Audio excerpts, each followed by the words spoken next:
إن الحمد لله نحمده ونستعينه ونستغفره ونعوذ بالله من شرور أنفسنا ومن سيئات أعمالنا من يهده الله فلا مضل له ومن يضلله فلا هادي له وأشهد أن لا إله إلا الله وحده لا شريك له وأشهد أن محمدا عبده ورسوله يا أيها الذين آمنوا اتقوا الله حق تقاته ولا تموتن إلا وأنتم مسلمون يا أيها الناس اتقوا ربكم الذي خلقكم من نفس واحدة وخلق منها زوجها وبث منهما رجالا كثيرا ونساء واتقوا الله الذي تساءلون به والأرحام إن الله كان عليكم رقيبا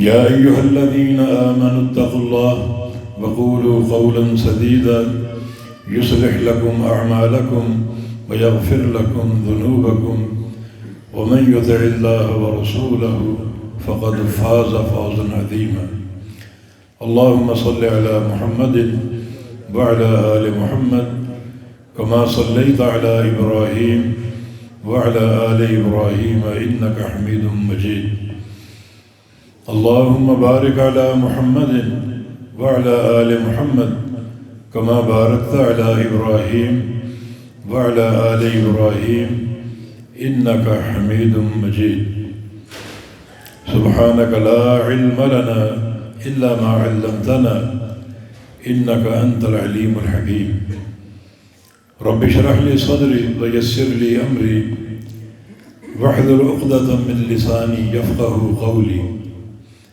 أعوذ بالله من الشيطان الرجيم من همزه ونفخه ونفسه بسم الله الرحمن الرحيم والنجم إذا هوى ما ضل صاحبكم وما غوى وما ينطق عن الهوى إن هو إلا وحي يوحى علمه شديد القوى ذو مرة فاستوى انتہائی قابل قدر علماء کرام اور انتہائی معزز سامعین حضرات، میں انتہائی دل کی گہرائیوں سے شکر گزار ہوں جو مجھے دعوت دی گئی اس پروگرام میں شرکت کے لیے۔ کسی بھی پروگرام میں شریک ہونے میں میری ایک لالچ ہے، درس اور واعظ تو ہوتا ہی ہے، مگر اللہ کی رضا کے لیے بہت سے چہروں کا دیدار ہو جاتا ہے۔ یہ میرے لیے بہت ہی ایک قیمتی تحفہ ہے۔ دو مسلمان آپس میں مصافحہ کرتے ہیں اللہ کی رضا کے لیے تو اللہ تعالیٰ ان کے گناہوں کو معاف فرما دیتا ہے۔ اور نبی علیہ السلام کی ایک حدیث قدسی ہے، اللہ فرماتا ہے وجبت محبتی للمتحابین فیہ، کہ جو میرے بندے میرے لیے آپس میں محبت کرتے ہیں ان بندوں پر میری محبت فرض ہو جاتی ہے۔ اور واجبت محبتی للمتظاہرین فیہ، اور جو میرے بندے میرے لیے ایک دوسرے کی زیارت کرتے ہیں، ملاقاتیں کرتے ہیں، ان کے لیے بھی میری محبت فرض ہو جاتی ہے۔ تو اللہ تعالی ہمیں آج کی اس ملاقات کے نتیجے میں اور ان زیارتوں اور ملاقاتوں کے نتیجے میں ہمیں اپنی محبت کا مستحق قرار دے دے، اور جو اس کا نتیجہ قیامت کے دن مرتب ہوگا اللہ پاک ہمیں وہ بھی عطا فرما دے۔ جب قیامت قائم ہوگی اور سارے اولین و آخرین میدان معاشر میں جمع ہوں گے تو اللہ تعالیٰ کی طرف سے ایک نداء آئے گی، این المتحابون بجلالی، میری خاطر محبت کرنے والے کہاں ہیں جن کا دنیا میں پیار تھا میرے لیے، میری رضا کے لیے، میرے دین اور میری توحید کے لیے، وہ کہاں ہیں؟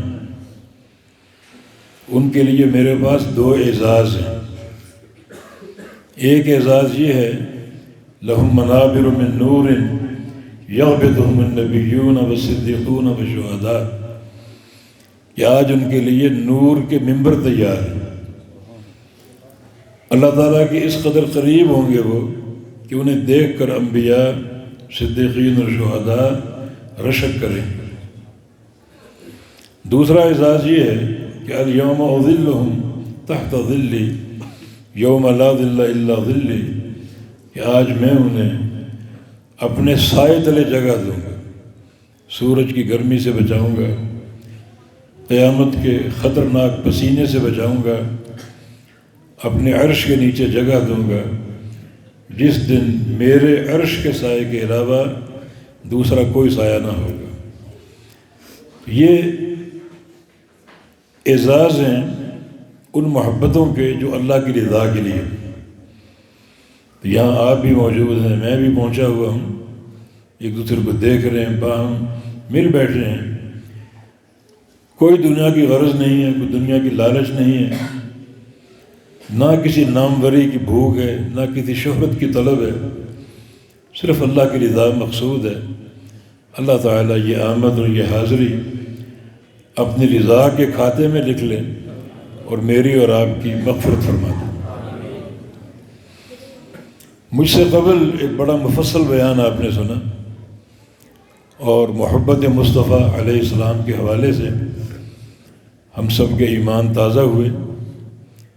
اللہ رب العزت ہمارے اس بھائی کے زور بیان میں اضافہ فرمائے، اور اللہ تعالیٰ اخلاص عطا فرما دے، اور اللہ ہمارے دلوں کو اپنے پیارے حبیب کی محبت سے بھر دے،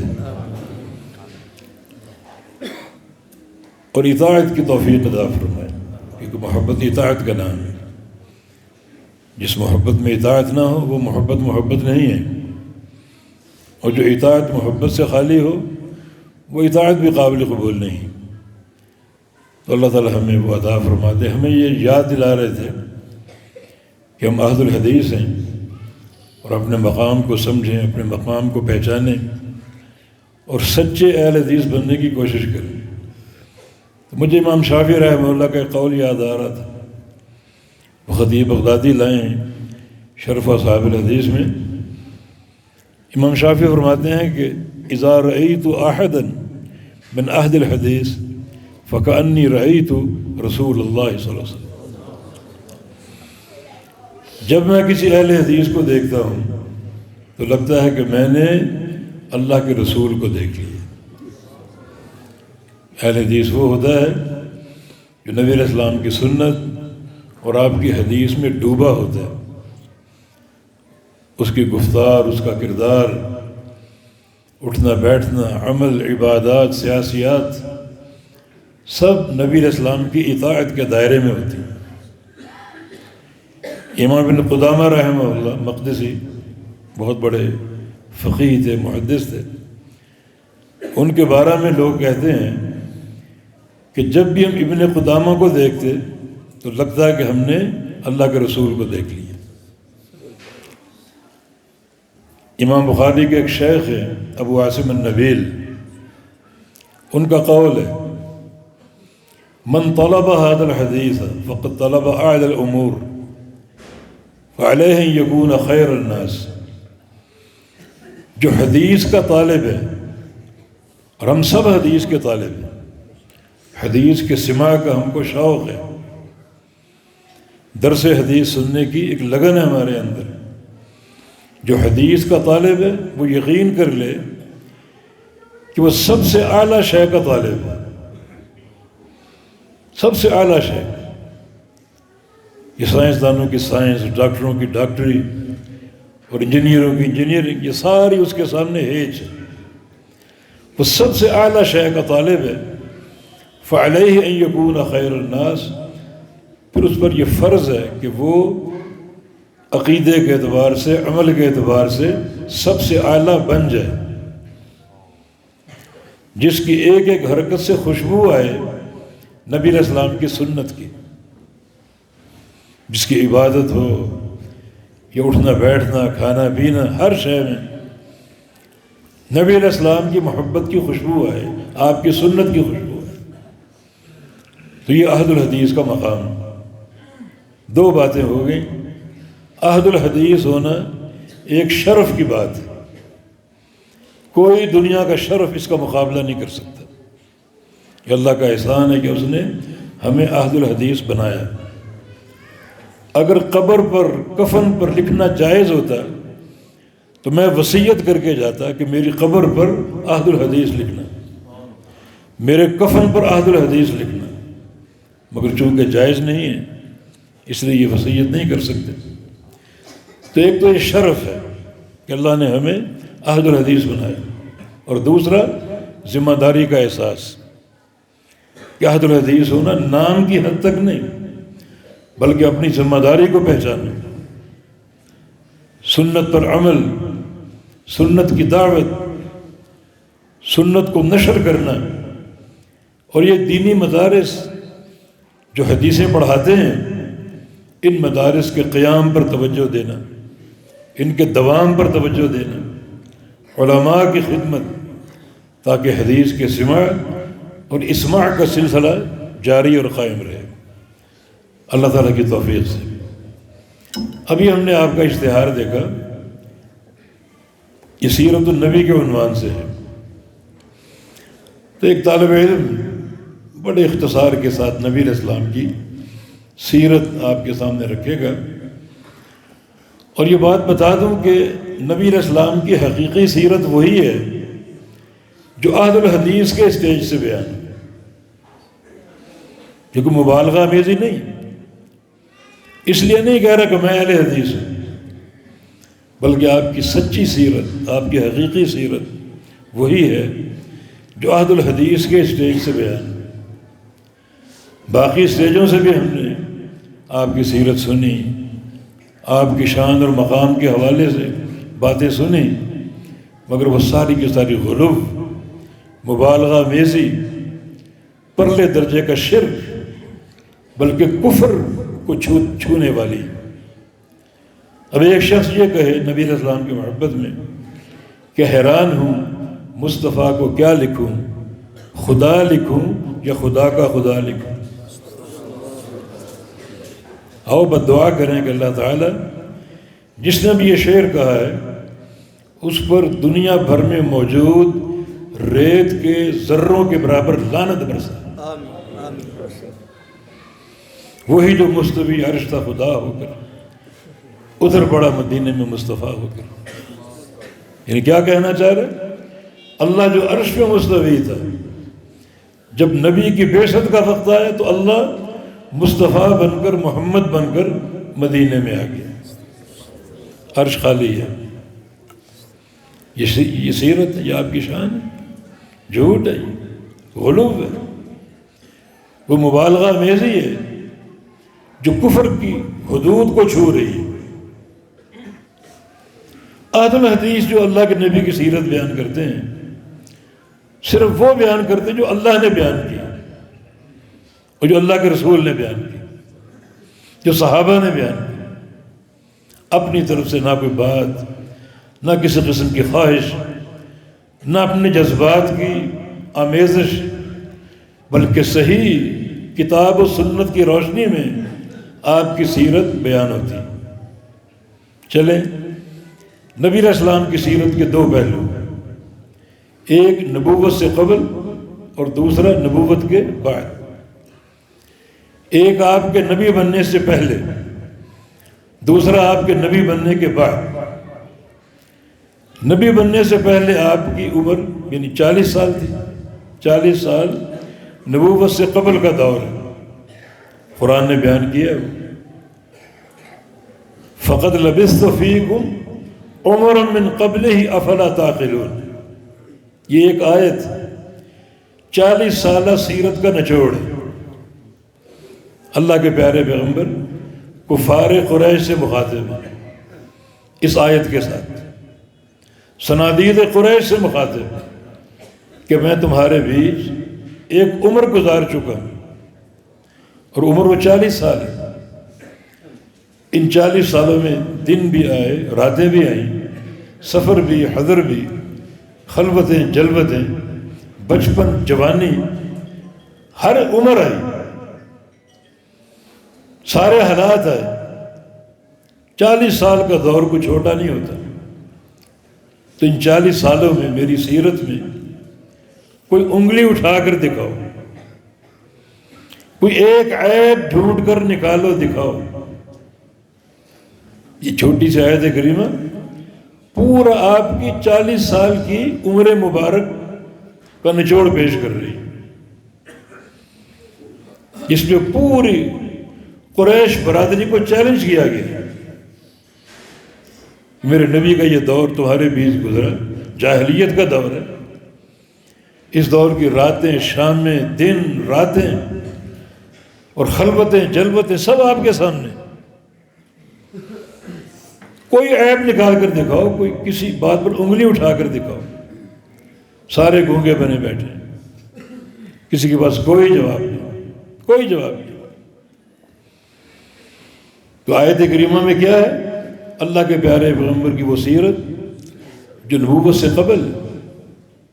اور یہ جو سورہ نجم کی آیت ہے، بسم اللہ الرحمن الرحیم، والنجم اذا ہوا ما ضل صاحبکم وما غوا۔ اللہ تعالیٰ ستارے کی قسم کھا رہے، یہ ستاروں کی، ستارہ نجم جنس ہے، مراد سارے ستارے۔ یہ بعض علماء کے قول کے مطابق نجم سے مراد ثریا ستارہ، ثریا یعنی اہل عرب نجم بول کر ثریا ستارہ بھی مراد لیتے تھے۔ تو ستاروں کی قسم کھائی، جب وہ غروب ہو جائیں، جب وہ چھپ جائیں، ڈوب جائیں۔ یہ کیوں کہا؟ یعنی ستاروں کے ڈوب جانے کا ذکر کیوں کیا؟ اس میں رب کائنات کی قدرت کا اظہار ہے۔ ستارے چمک رہے ہیں، دمک رہے ہیں، آسمان روشن ہے، مزین ہے، اور اللہ کے امر کے آتے ہی سارے ستارے ڈوب جاتے ہیں۔ مانا اللہ ہر شے پر قادر ہے۔ ان چمکنے والے ستاروں کو، روشن ستاروں کو اور بے شمار ستاروں کو اپنے ایک ہی امر سے گرا دیتا ہے، غروب کر دیتا ہے۔ یہ اس کی قدرت ہے، اس کی قدرت کو مانو۔ اور فرمایا کہ ما ضل صاحبکم وما غوا، تمہارا صاحب نہ تو گمراہ ہے نہ راستے سے بھٹکا ہوا۔ یہ بتانا کہ صاحب کیوں کہا؟ لفظ صاحب میں بھی اللہ کے حبیب کی 40 سالہ سیرت کا نچوڑ ہے۔ یوں کہہ دیا ہوتا ما ضل نبیکم وما غوا، نبی تو وہ مانتے نہیں تھے، لیکن ما ضل صاحبکم کیوں کہا؟ کہ یہ نبی تمہارا صاحب تھا، 40 سال تمہارا صاحب رہا، تمہارا دوست رہا، تمہارے پیار کا مستحق رہا، تمہاری محبتوں کا مرکز رہا۔ تم ان کو صادق کہتے تھے، امین کہتے تھے، اپنے فیصلے کرواتے تھے۔ کسی ایک فرد واحد کو بھی ان کی شان کا انکار نہیں تھا، کسی کو اختلاف نہیں تھا۔ امام سیوطی رحمہ اللہ نے نبی علیہ السلام کی مجلس نکاح کا ذکر کیا خدیجہ سے۔ آپ کی عمر 25 سال تھی اور سیدہ خدیجہ الکبریٰ کی عمر 40 سال تھی۔ نکاح کی مجلس قائم ہے اور بڑے بڑے سرداران قریش جمع ہیں، نوجوان بھی ہیں، اور ان کی نگاہوں میں تمسخر ہے کہ یہ شادی بے تکی اور بے جوڑ ہے۔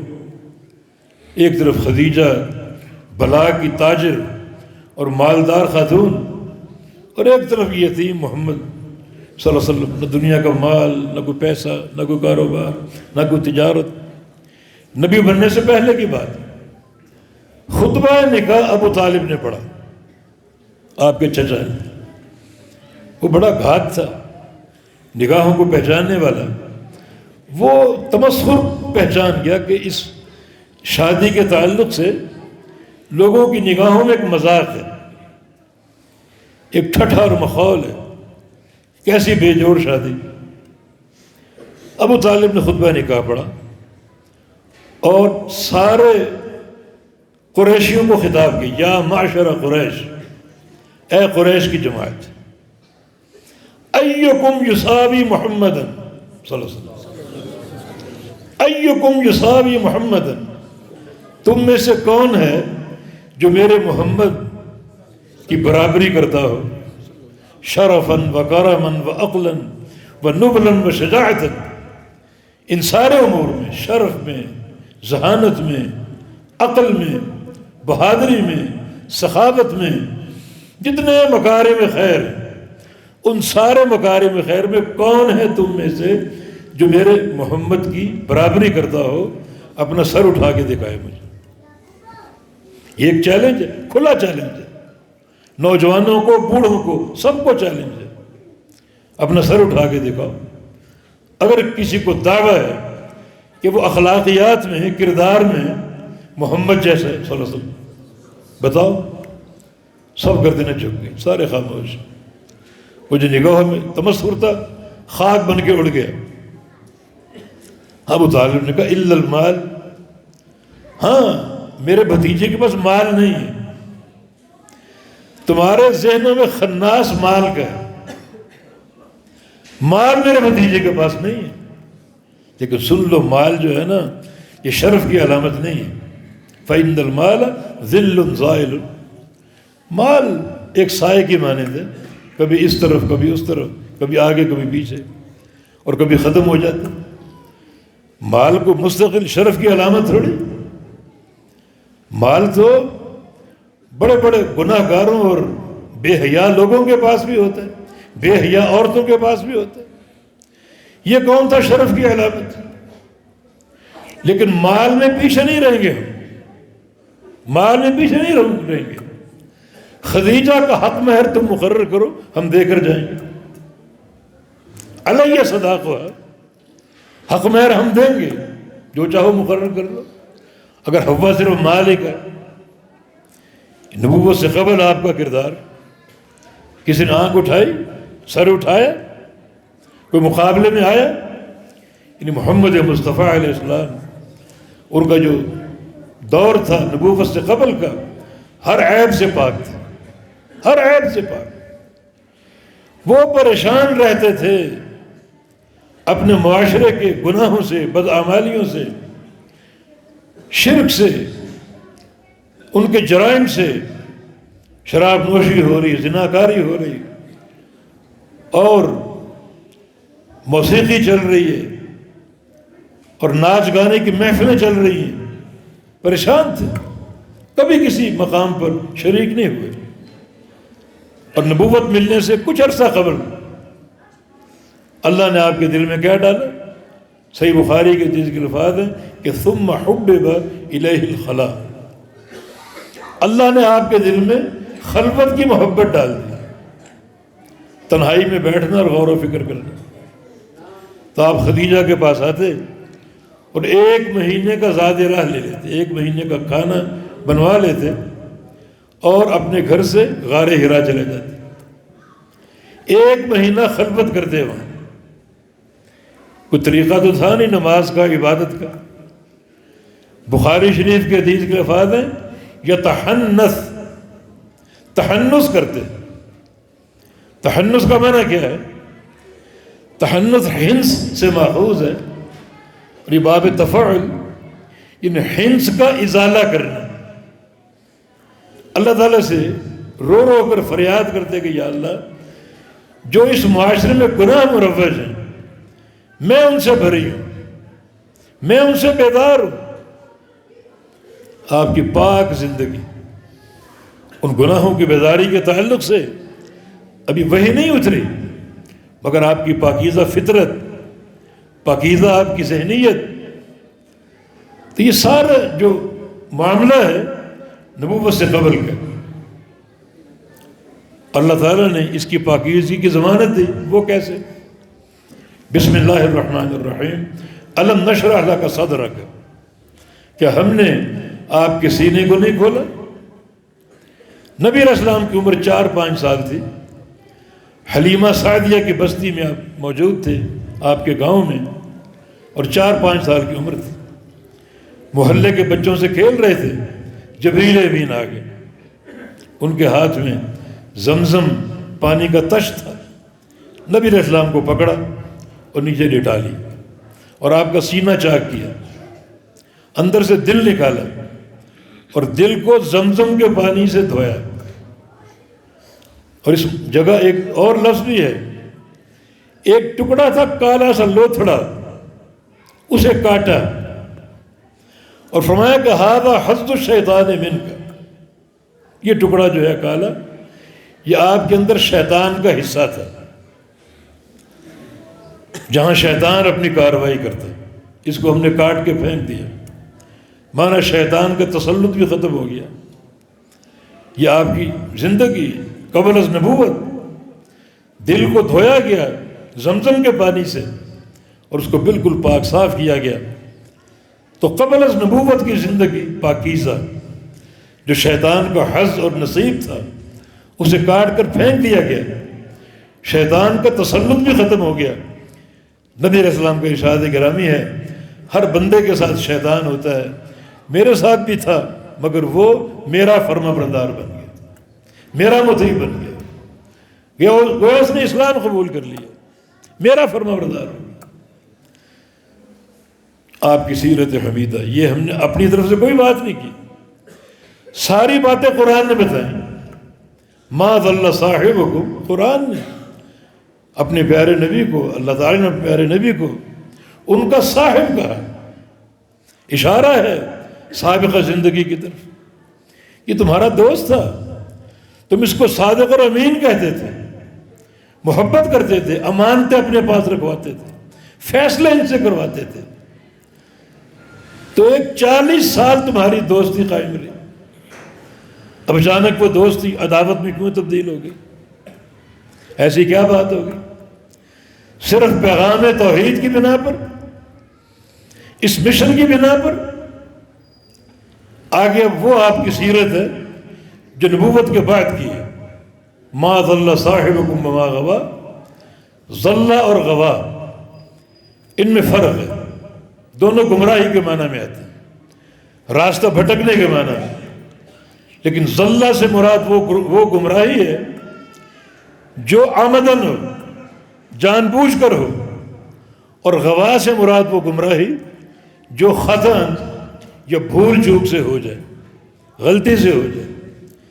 تمہارا صاحب یعنی محمد مصطفیٰ علیہ السلام جو 40 سال تمہارا صاحب رہا اور تمہاری احترام کا، اکرام کا مرکز رہا، اس میں کوئی گمراہی نہیں ہے، نہ آمدن قصدن اور نہ خطأ اور سہوا، کوئی گمراہی نہیں، کوئی ضلالت نہیں۔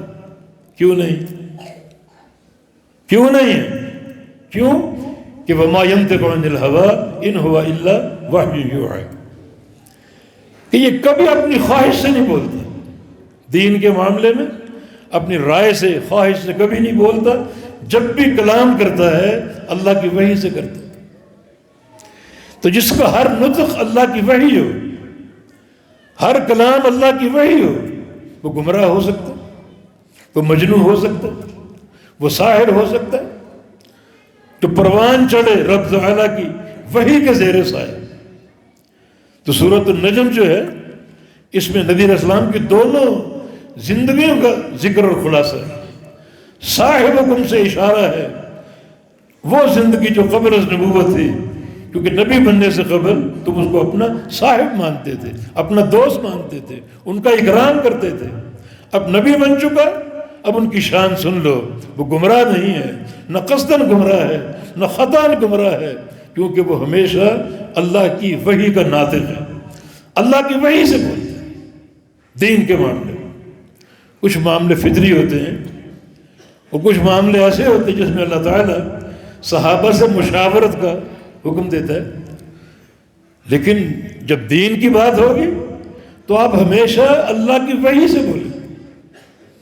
ایک بار صحابہ کی جماعت نبی علیہ السلام کے پاس آئی اور آ کر عرض کیا کہ یا رسول اللہ، یہ 2 سبزیاں لہسن اور پیاز اتنی بری ہیں کہ انہیں کچا کھا کر آنے والا مسجد میں داخل نہیں ہو سکتا، تو ان کو حرام کر دیجیے، فحرمہما، جو لہسن کچا کھا لے یا پیاز کچا کھا لے اس کا مسجد میں داخلہ بند ہے جب تک اس کی بو ختم نہ ہو جائے۔ بو سے مراد جو معدے میں بو بیٹھی ہوئی وہ جو 5-6 گھنٹے رہتی، جب تک وہ ختم نہ ہو جائے اس وقت تک مسجد میں نہ آئے۔ بلکہ صحابہ کے دور میں اگر کوئی کچی پیاز کھا کے آ جاتا اور اس کی بو محسوس کر لیتے تو صحابہ اس کو مسجد سے نکال دیتے۔ صرف نکالتے نہیں تھے، جنت البقیع تک چھوڑ کر آتے تھے، صرف دفن نہیں کرتے تھے، چھوڑ کر آ جاتے تھے۔ تو صحابہ نے کس کو حرام کر دی؟ فحرمہما، ان کو حرام کر دیجئے۔ تو رسول اللہ صلی اللہ علیہ وسلم نے کیا فرمایا؟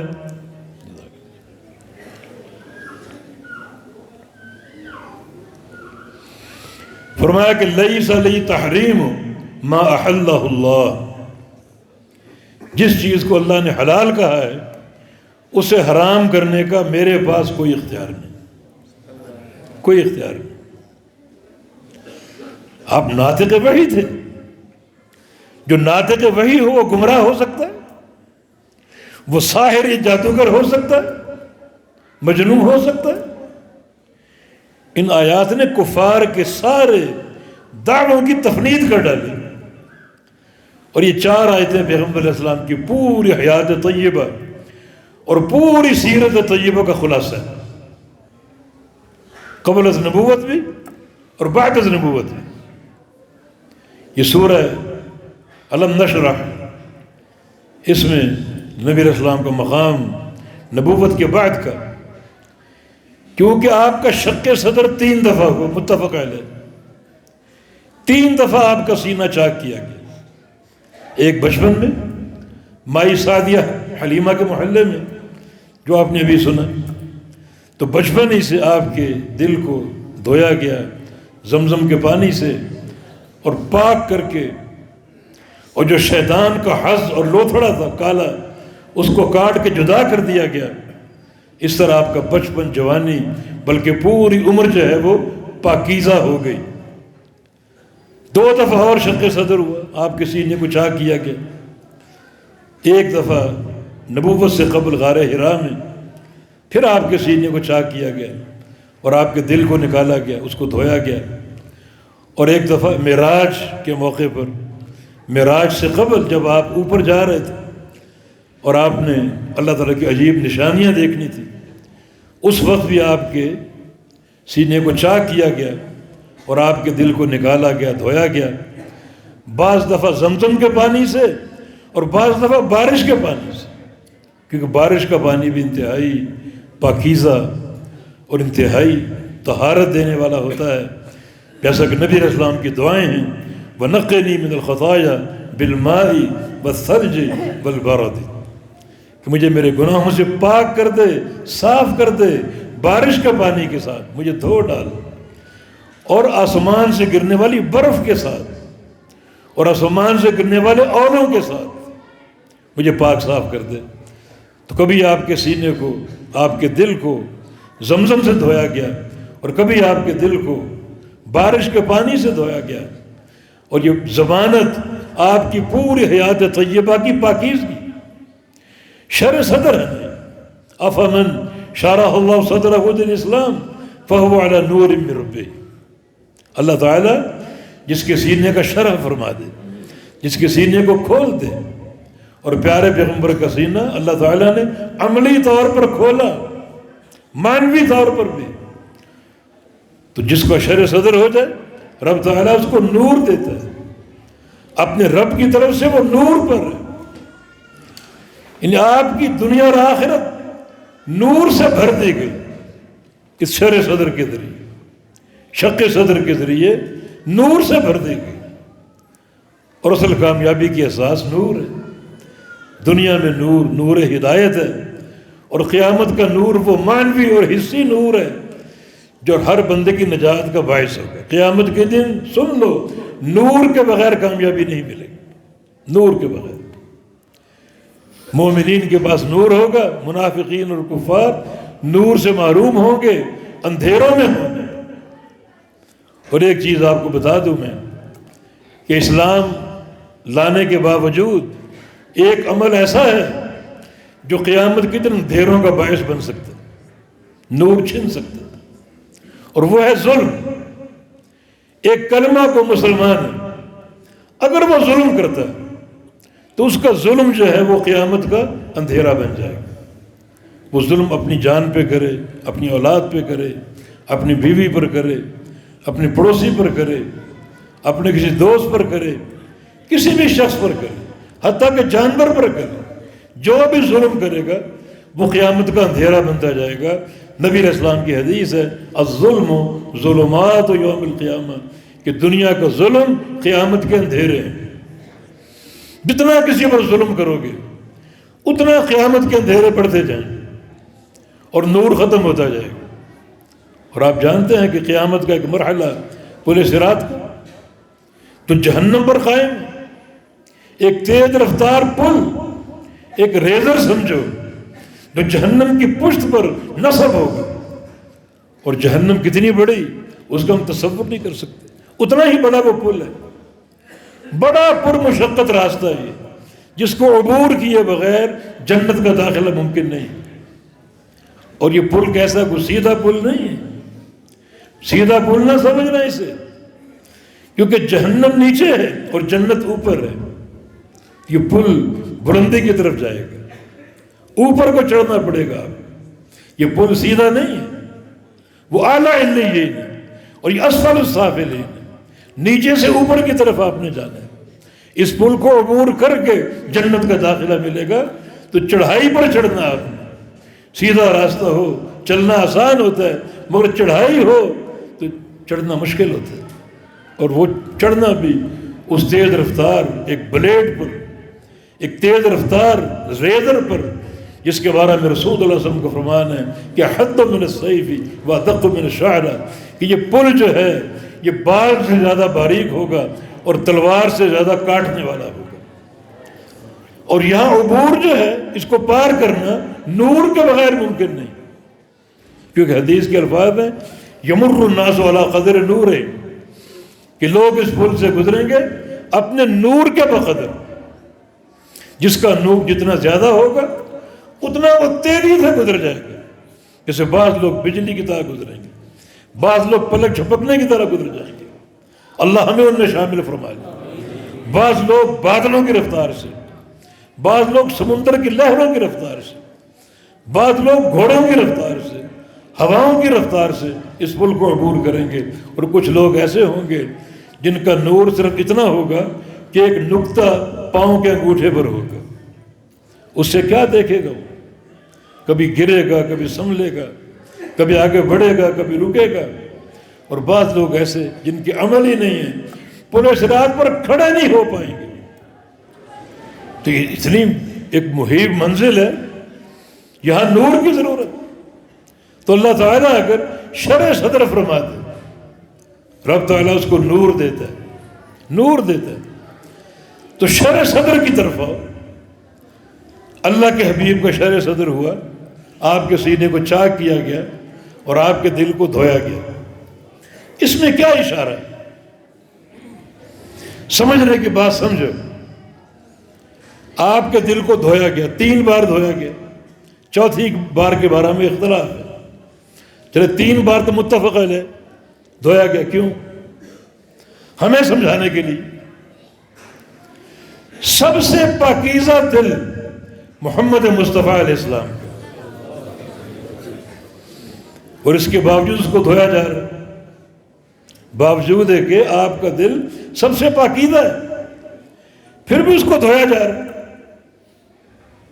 عبداللہ بن مسعود کا قول ہے نا کہ نبی علیہ السلام کی نبوت سے قبل ان اللہ نظر الی قلوب العباد فوجد قلب محمد من خیر قلوب العباد فاصطفى لرسالته صلی اللہ علیہ وسلم۔ اللہ تعالیٰ نے لوگوں کے دلوں میں جھانکا، پوری دنیا کے دلوں میں، کہ نبی کس کو بنا، پوری دنیا کے دلوں کو جھانکا۔ اللہ نے کیا پایا؟ ایک شخصیت، اس کا دل سب سے پاکیزہ ہے، اس شخصیت کا نام محمد ابن عبداللہ ہے۔ اللہ تعالیٰ نے اس شخصیت کو چن لیا. طاقت نہیں تھی، وسائل نہیں تھے، مال نہیں تھا، در یتیم تھا.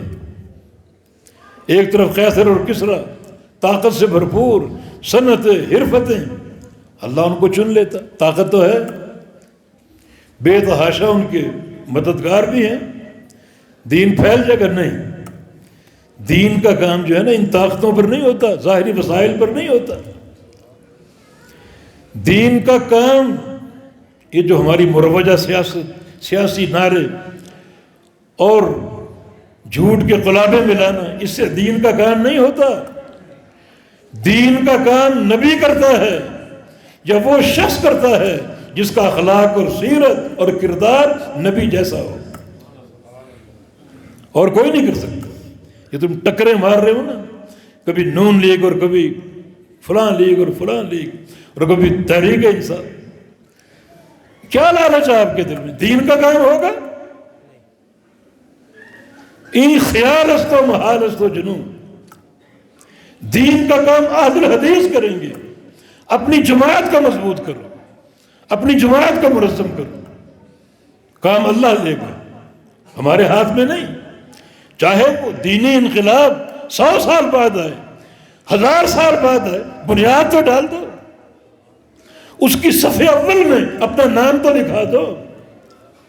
دین کا کام دھیما ہوتا ہے، جادو کی چھڑی نہیں ہے کہ آج آپ شروع ہوں اور کل کام ہو جائے. آج آپ داخل ہوں اور کل اسلام غالب آ جائے. نہیں، یہ دھیما کام ہے. اللہ تعالیٰ بڑے امتحان بھی لیتا ہے، آزماتا بھی ہے، آزمائشیں بھی. یا ایھا الذین آمنوا من یرتد منکم عن دینہ فسوف یأتی اللہ بقوم یحبهم یحبونہ. لوگو اگر تم سارے مرتد ہو جاؤ، دین کو چھوڑ دو، سارے باغی بن جاؤ، تو اللہ فرما رہا ہے میں اس زمین کی پشت پر دوبارہ اسلام لانے پر قادر ہوں. یا اللہ وہ کیسے؟ فرمایا کہ بقوم، ایک جماعت کے ذریعے. یا اللہ کون تھی جماعت؟ یحبہم یحبونہ، وہ جماعت جس کو اللہ سے محبت ہوگی اور اللہ کو اس جماعت سے محبت ہوگی. اور شرعی محبت کی بنیاد کیا ہے؟ قل ان کنتم تحبون اللہ فاتبعونی.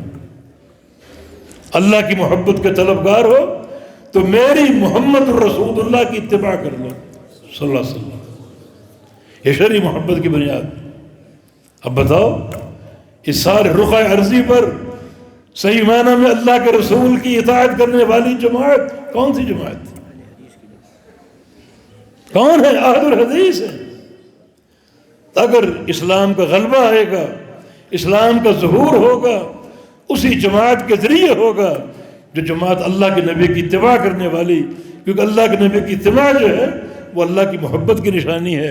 اور اللہ کی محبت جن لوگوں کو حاصل ہوگی وہی لوگ غلبہ دین کا اور اقامت دین کا کام کریں گے. کہ وقت کا ضیاع ہے جو آپ کر رہے ہیں ان سیاسی نعروں میں اور سیاستدانوں کے پیچھے. اپنے آپ کو منظم کرو. پہلا بیج بو دو کہ ہم نے اسلام کی اقامت کا کام کرنا ہے. نتیجہ چاہے 1000 سال بعد نکلے. دین اسلام میں یہ شرف ہے ہمارے لیے کہ دین اسلام میں اللہ کا اجر نتیجہ صادر ہونے پر نہیں ملتا، بلکہ اللہ کا اجر کوشش پر ملتا ہے. کوشش پر، نتیجہ نکلے یا نہ نکلے. شیخ البانی رحمہ اللہ، ان کا ایک تاریخی جملہ مجھے یاد ہے کہ تم ایک راہ پر چلو، اسلام کا راستہ، سنت مصطفیٰ علیہ السلام کا راستہ. یہ نہ سمجھو کہ اس راستے کو پورا عبور کرنا ہی کامیابی.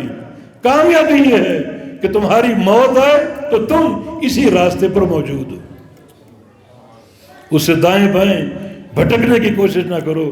اسی راستے پر چلتے چلتے، اسی راہ پر چلتے چلتے تمہاری موت آ جائے.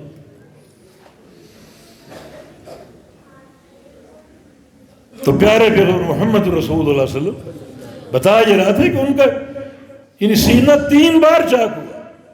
حالانکہ سب سے پاکیزہ دل آپ کا. جناب عبداللہ کا قول آپ نے سن لیا. اللہ تعالیٰ نے نبوت سے قبل سارے لوگوں کے دلوں میں جھانکا کہ نبی کس کو بناؤں.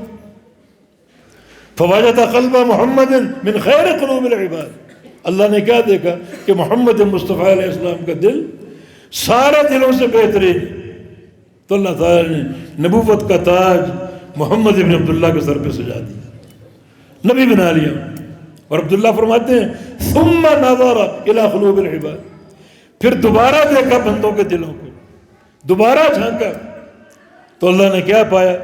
فوجد قلوب اصحابہ من خیر قلوب العباد، اللہ نے دیکھا جو پیغمبر کے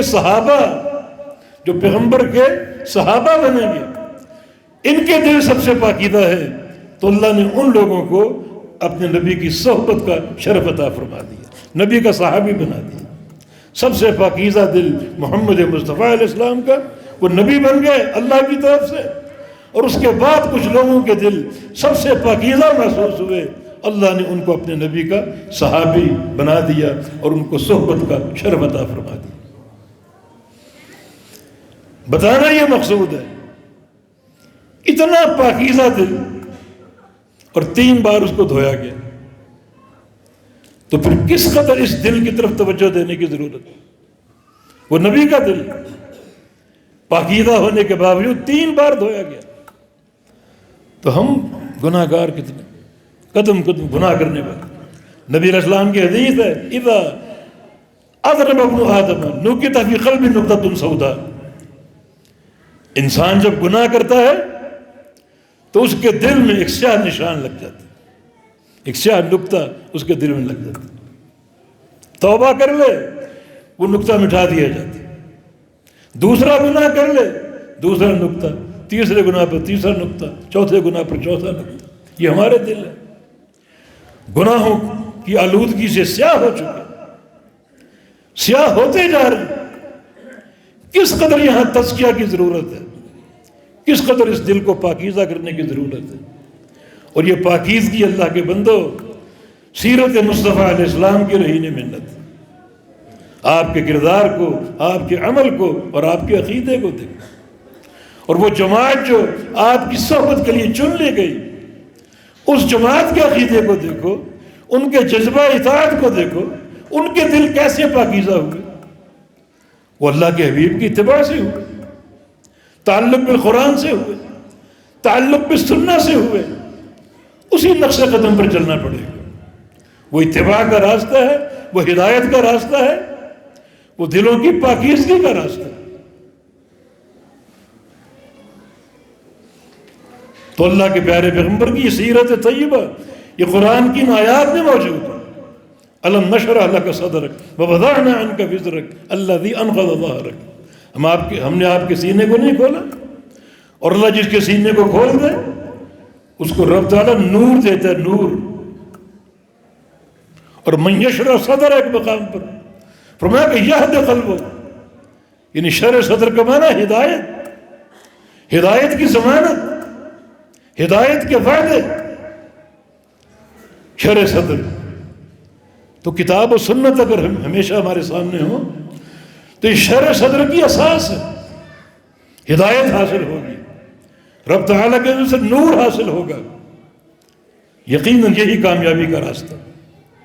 تو جو سیرت حمیدہ قرآن نے بیان کی اس پر اکتفا کرو، جو شان قرآن نے بیان کیا اس پہ اکتفا کرو۔ میرے نزدیک سب سے بڑی جو آپ کی شان ہے اللہ تعالیٰ کا یہ فرمان من یطع الرسول فقد اطاع اللہ، جو رسول کی اطاعت کرے گا وہ اللہ کی اطاعت کر رہا ہے، کیونکہ فرض اللہ کی اطاعت ہے پوری کائنات پر۔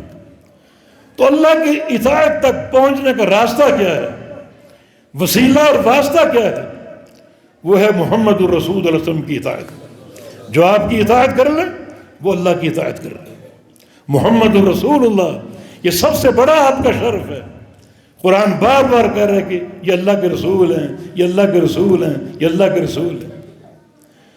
ایمان لاتے ہیں لوگ لفظی طور پر، سرسری طور پر، لیکن حقیقی ایمان نہیں، کیونکہ رسول اللہ ماننے کا حقیقی معنی اطاعت ہے، حقیقی معنی فرما برداری ہے۔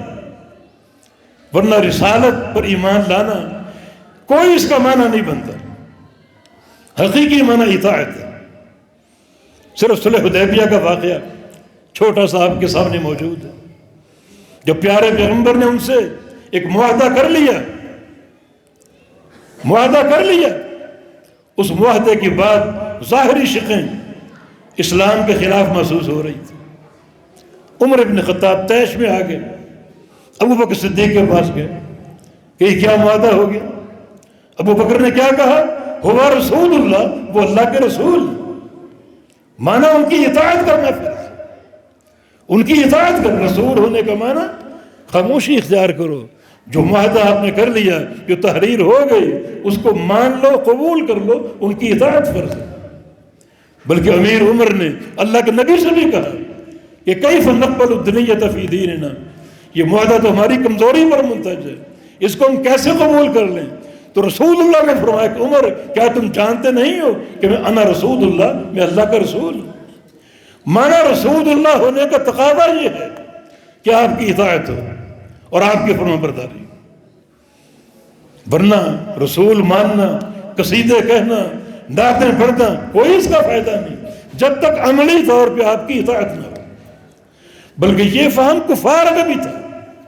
جب سہیل آیا صلح کی شرائط طے کرنے کے لیے اور صلح نامہ تیار ہوا تو اس کے اوپر کیا لکھا گیا؟ من محمد رسول اللہ، یہ محمد رسول اللہ کی طرف سے اور سہیل کی طرف سے معاہدہ. تو اس نے کہا کہ یہ رسول اللہ کو مٹاؤ. لو علمنا انک رسول اللہ لاتبعناک، اگر ہم مان لیں کہ آپ اللہ کے رسول ہیں تو آپ کی اطاعت ہم پر فرض ہو جائے گی. یہ فہم ایک کافر کا جو اللہ کے نبی ایمان نہیں لائے. اگر ہم یہ مان لیں کہ آپ اللہ کے رسول ہیں تو آپ کی اطاعت ہم پر فرض ہو جائے گی. مٹاؤ اس کو. طویل قصہ پھر محمد بن عبداللہ لکھا گیا. تو رسول اللہ ہونے کا ایک ہی معنی ہے کہ آپ کی اطاعت ہے. جو اطاعت کرتا ہے وہ رسول اللہ مانتا ہے. جو رسول اللہ مانتا ہے وہ آپ کی ساری شان اور سارا مقام مانتا ہے. اور جو اطاعت نہیں کرتا وہ رسول اللہ نہیں مانتا. جس نے رسول اللہ نہیں مانا اس نے آپ کا کوئی مقام اور کوئی شان نہیں مانا. تو یہ وہ سیرت حمیدہ جس کو پھیلاتے جائیے تو بڑا وسیع معانی آپ کے سامنے آئیں گے، ایک سمندر آپ کے سامنے آئے گا. تو اللہ تعالیٰ ہمیں اس سیرت حمیدہ کو اپنانے کی، بیان کرنے کی، عمل کرنے کی توفیق عطا فرما دے. اللہ تعالیٰ ہمیں محبت سنت عطا فرما دے، محبت حدیث عطا فرما دے، اور اللہ ہمارے دلوں میں وہ اطاعت کا جذبہ بھر دے جو صحابہ کرام کے اندر تھا. بڑا خالص جذبہ اطاعت. صحابہ کرام نے ساری آیات صفات سنی، اللہ تعالیٰ کے ناموں کی آیات، ناموں کی حدیث سنی، مگر کسی نام اور کسی صفت کی کیفیت کا سوال نہیں کیا. یہ کیسے ہے اور یہ کیوں کر ہے اور یہ تشبیہ کا موجب ہے. ایسا ان کا مثالی ایمان تھا. اللہ ہمیں بھی ایسا مثالی ایمان عطا فرما دے جس میں اطاعت ہو، اتباع ہو، جذبہ قبول ہو. حتیٰ کہ بعض وقت مشکل گھڑی آ جاتی پھر بھی صحابہ کا جذبہ قبول، اس کی ایک تاریخی مثال ہمارے سامنے. جب اللہ تعالیٰ نے یہ آیت اتاری وَإِن تُبْدُوا مَا فِي أَنفُسِكُمْ أَوْ تُخْفُوهُ يُحَاسِبْكُم بِهِ اللَّهُ، تمہارے دل میں جو بھی خیال آئے اس کو ظاہر کرو یا چھپا دو، ظاہر کرو یا نہ کرو، اللہ حساب لے گا. صحابہ نے کہا یہ کیسے ممکن؟ دل میں ہر طرح کا خیال آتا ہے، ہر طرح کا، بڑے بڑے برا خیال آتے ہیں. ایک صحابی نے کہا میرے دل میں ایسے خیال آتے ہیں مجھے آسمان سے زمین پر گرا دیا جائے وہ آسان ہے، مگر خیالات وہ مشکل ہے. یا رسول اللہ یہ کیسی آیت؟ خیالات پر کس کو کنٹرول؟ اور اللہ فرما رہے جو بھی خیال آئے ظاہر کرو یا نہ کرو حساب لوں گا. نبی علیہ السلام نے فرمایا کہ تم بنی اسرائیل کی بات نہ کرو جنہوں نے سمعنا وعصینا کہا، تم اطاعت کرو. سمعنا واطعنا کہو، ہم نے سنا اور ہم نے اطاعت کر لی، اللہ پر چھوڑ دی. صحابہ نے یہی بات کی، سمعنا واطعنا، ہم نے سن لیا اور ہم نے اطاعت کر لی. اللہ نے امتحان لینا تھا، لے لیا، صحابہ کامیاب ہو گئے. اللہ نے دوسری وحی کے ذریعے آسانی عطا فرما دی. مگر یہاں شاہد یہ ہے کہ صحابہ کا جذبہ اطاعت کتنا مثالی کہ جو چیز ناممکن ہے وہاں بھی اطاعت کے لیے تیار ہے، اطاعت کے لیے مستعد ہے. تو یقیناً اگر یہ اطاعت ہوگی دنیا کے سارے دکھ، آخرت کی ساری پریشانیاں اسی اطاعت کے ساتھ زائل ہو جائیں گی. اللہ کے پیارے پیغمبر کی سیرت حمیدہ اس کو اپنانا، اس کو قبول کرنا اور اس کو اپنے اندر نافذ کرنا یقیناً ہر مشکل کا علاج ہے اور ہر دکھ کا مداو ہے۔ اللہ پاک فرماتا ہے وَلَوْ أَنَّهُمْ فَعَلُوا مَا يُوعَظُونَ بِهِ لَكَانَ خَيْرًا لَّهُمْ وَأَشَدَّ تَثْبِيتًا وَإِذًا لَّآتَيْنَاهُمْ مِن لَّدُنَّا أَجْرًا عَظِيمًا وَلَهَدَيْنَاهُمْ صِرَاطًا مُّسْتَقِيمًا۔ اگر یہ لوگ صرف وہ کام کریں جس کی نصیحت میرا پیغمبر کرتا ہے، ہم 4 چیزیں عطا فرمائیں گے۔ ایک، اپنی طرف سے اجر عظیم دیں گے، اجر عظیم ہم دیں گے۔ کتنا بڑا اجر ہوگا؟ اجر عظیم دیں گے۔ دوسرا، ثابت قدمی، ثبات قدم عطا فرما دیں گے، توحید پر، عقیدے پر، قیامت کے مراحل میں، قبر میں، منکر نکیر کے سامنے، قیامت کے دن اللہ تعالیٰ کے حساب کی موجودگی میں، اور قیامت کے دن پلے صراط سے گزرتے ہوئے ہم ثبات قدم عطا فرما دیں گے، اور ساتھ ہدایت کی ضمانت وَلَهَدَيْنَاهُمْ صِرَاطًا مُّسْتَقِيمًا، صراط مستقیم پر قائم رکھے گا۔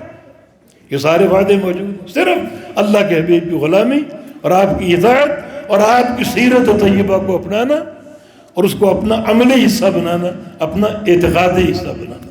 اللہ پاک توفیق عطا فرما دے، اللہ ہم سب کے دلوں کو ہدایت دے دے، ہمارے ظاہر و باطن کو اللہ تعالیٰ اخلاص سے بھر دے اور اپنے پیارے پیغمبر کی سنت کی اطاعت سے بھر دے۔ اقول قولی ھذا واستغفر اللہ لی ولکم وآخر دعوانا ان الحمد للہ رب العالمین۔